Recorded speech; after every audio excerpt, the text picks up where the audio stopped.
தமிழ் சமையல் ரெடி ஆயிடுச்சா? என்ன சமையல் இன்னைக்கு? சமையல் ரெடி ஆயிடுச்சு. சுட சுட சாதம் தயாராகிடுச்சு. இன்னைக்கு கீரை கடையல். என்ன கீரை அது? பாலக்கீரை. ஓ சூப்பர். ஆமாம், இன்னைக்கு புரட்டாசி மாதம் இல்லையா, அதனால எல்லாம் வெஜ் ஐட்டம் தான் செஞ்சுருக்குது. அதுக்கப்புறம் ரசம். அருமை, சூப்பர். அதுக்கு தொட்டுக்க என்னன்னா கருணைக்கிழங்கு வறுவல். சூப்பர்.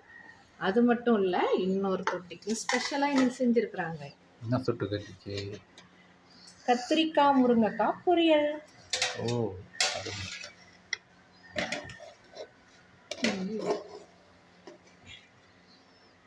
கத்திரிக்காய் முருங்கைக்காய் பொரியல் தேங்காய் போடுறது இன்னும் நல்லா டேஸ்ட்டாக இருக்கும்.